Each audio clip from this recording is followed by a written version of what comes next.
तुमच्या घरातील देवघरात कोणत्याही प्रकारचे यंत्र असेल तर हा व्हिडिओ शेवटपर्यंत नक्की पहा। जेव्हा तुमच्या देवघरात एखादं सिद्ध यंत्र असतं तेव्हा तुमच्या आयुष्यात थक्क करणारे बदल घडू शकतात। पण प्रत्येक यंत्र घरात ठेवणं हे योग्यच असेल असं नाही। काही यंत्र अत्यंत शक्तिशाली मानली जातात आणि त्यांची स्थापना किंवा पूजा योग्य विधीशिवाय केल्यास अपेक्षित लाभ सुद्धा मिळत नाही आणि घरात अडचणी निर्माण होतात, अशी धार्मिक मान्यता आहे। अनेकांना वाटतं की यंत्र म्हणजे केवळ धातूवर कोरलेलं चिन्ह आहे, पण तसं नाही बरं का। मंत्र, तंत्र आणि यंत्र या त्रिसूत्रीमध्ये यंत्राला सर्वोच्च स्थान आहे। सोप्या भाषेत सांगायचं तर यंत्र म्हणजे विशिष्ट भूमितीय आकृती, रेषा, वर्तुळ आणि बीज मंत्रांनी बनवलेलं एक दैवी ऊर्जा केंद्रच आहे। जसं मोबाईलचं टॉवर सिग्नल पकडतो ना, अगदी तसंच योग्य विधीने स्थापित केलेलं यंत्र हे ब्रह्मांडातील सकारात्मक ऊर्जा आणि देवतेची कृपा आपल्या घरात आकर्षित करते आणि ती थेट आपल्या घरात पसरवते असं सांगितलं जातं।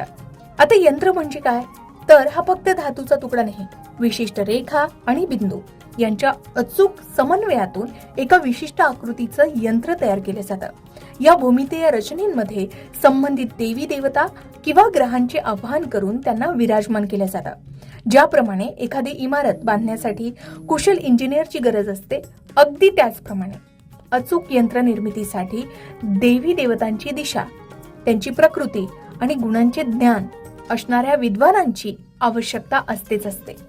यंत्राच्या आकृतीत किंवा रेषेत थोडी जरी चूक झाली ना, तर त्यामध्ये दैवी शक्तीचा प्रवेश होत नाही आणि म्हणूनच भारतीय ज्योतिषशास्त्र आणि अध्यात्मांमध्ये यंत्रांना अत्यंत पवित्र आणि अलौकिक शक्तीचं केंद्र मानले जातं। ज्याप्रमाणे आपण राहण्यासाठी एक सुंदर घर बनवतो, अगदी त्याचप्रमाणे देवांच्या निवासासाठी यंत्र हे एक उत्तम दिव्य गृह मानले जाते। कुंडलीतील ग्रहदोष शांत करण्यासाठी, नोकरी व्यवसायात यश मिळवण्यासाठी आणि मनातील इच्छा पूर्ण करण्यासाठी यंत्राची शक्ती अतिशय प्रभावी ठरते। शिवाय आधी सांगितल्याप्रमाणे प्रत्येक यंत्र हे घरात ठेवणं योग्यच असेल असं नाही।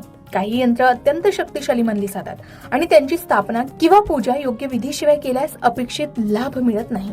काही तांत्रिक किंवा उग्र स्वरूपाची यंत्र असतात, जसे की काही विशेष तंत्र साधनेसाठी वापरली जाणारी यंत्र असतात। जाणकार गुरूंच्या मार्गदर्शनाशिवाय घरात ही यंत्र ठेवू नयेत असं सांगितलं जातं। त्याचबरोबर अशा यंत्रांची नियमित पूजा न झाल्यास घरातील सदस्यांना मानसिक अस्वस्थता, सतत तणाव, वादविवाद किंवा कामांमध्ये अडथळे जाणवत असल्याची श्रद्धा सुद्धा काही लोकांमध्ये आहे।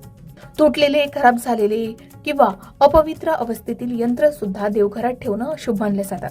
अनेक वर्षापासून दुर्लक्षित पडलेलं यंत्र सुद्धा देवघरात ठेवू नये, त्याची योग्य पूजा करणं आवश्यक मानलं जातं।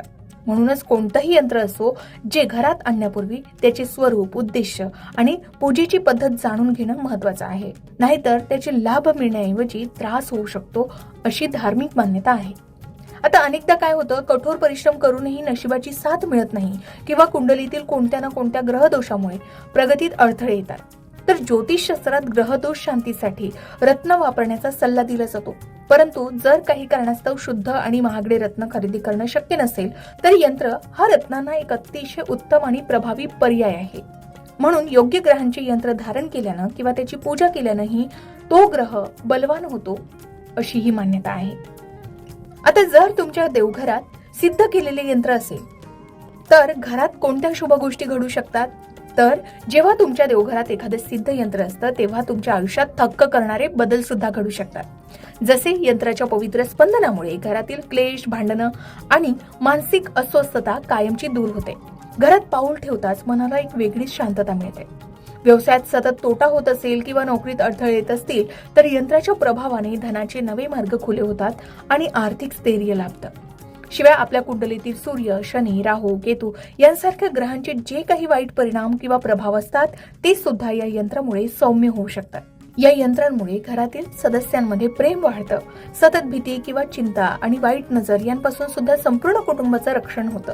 मुलांची एकाग्रता वाढते आणि त्यांना त्यांच्या कष्टाचं योग्य फळ सुद्धा प्राप्त होतं। आता तुम्ही विचार कराल की आम्ही देवघरात कोणतं यंत्र ठेवायला हवं, तर तुमच्या गरजेनुसार आपण काही मुख्य यंत्र ठेवू शकता, जसे श्री यंत्र आणि कुबेर यंत्र, जे धन, वैभव आणि माता लक्ष्मीच्या कायम स्वरूपी वासासाठी वापरले जातात। महामृत्युंजय मंत्र, जे घरातील सदस्यांचे आरोग्य चांगले राहण्यासाठी आणि संकटांच्या निवारणासाठी मदत करते। सरस्वती आणि गणेश मंत्र, जे बुद्धी, शिक्षण आणि कोणत्याही शुभ कार्यात येणारे विघ्न दूर करण्यासाठी मदत करते. त्याचबरोबर नवग्रह यंत्र जे सर्व ग्रहांच्या शांततेसाठी आणि दोषांपासून निवारणासाठी मदत करते. पण आधी सांगितल्याप्रमाणे घरात यंत्र आणून नुसतं ठेवू नका, तर त्याला जपा, त्याची सेवा करा. अगदी सोपे नियम आहे. रोज अंघोळ झाल्यानंतर यंत्रासमोर दिवा लावा, अगरबत्ती लावा. त्या यंत्राशी संबंधित देवतेच्या मंत्राचा किमान 1 माळ तरी जप करा. सर्वात महत्त्वाचं म्हणजे यंत्रावर धूळ साचू देऊ नका. त्याला नेहमी स्वच्छ आणि पवित्र ठेवा आणि आदराने स्पर्श करा.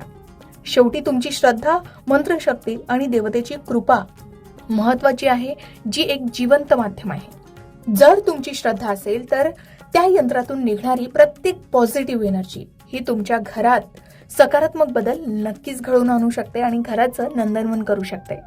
मग तुमच्या घरात कोणतं यंत्र आहे आणि तुम्हाला या यंत्रामुळे कोणते लाभ मिळाले, तुमच्या घरात कोणत्या गोष्टी घडल्यात, हे कमेंट करून नक्की शेअर करा. अशाच प्रकारे सणावारा संबंधित व्रतवैकल्य असतील, उपासना असतील, पूजा विधी संबंधित आणखी काही माहिती तुम्हाला हवी असेल, त्याचबरोबर वास्तुशास्त्र, ज्योतिषशास्त्र, अंकशास्त्र यांसारख्या विषयावर तुमच्या मनात काही शंका असतील तर त्या कमेंट बॉक्समध्ये नक्की विचारा. शिवाय तुम्हाला आणखीन कोणत्या विषयावरचे व्हिडिओ ऐकायला आवडतील ते सुद्धा कमेंट करून सांगा. या संबंधित संपूर्ण मार्गदर्शन तुमच्यापर्यंत पोहोचवण्याचा आमचा हा प्रयत्न आहे, तेव्हा कमेंट नक्की करा. अशाच प्रकारच्या माहितीपूर्ण व्हिडिओसाठी लोकमत भक्ती चॅनलला नक्की सबस्क्राईब करा आणि बेल आयकॉनला क्लिक करा, म्हणजे आमच्या नवनवीन व्हिडिओचं नोटिफिकेशन तुम्हाला मिळत राहील. तसेच योग्य आध्यात्मिक मार्गदर्शनासाठी लोकमत भक्तीच्या फेसबुक पेज आणि इन्स्टा पेजला लाईक आणि फॉलो करायला विसरू नका.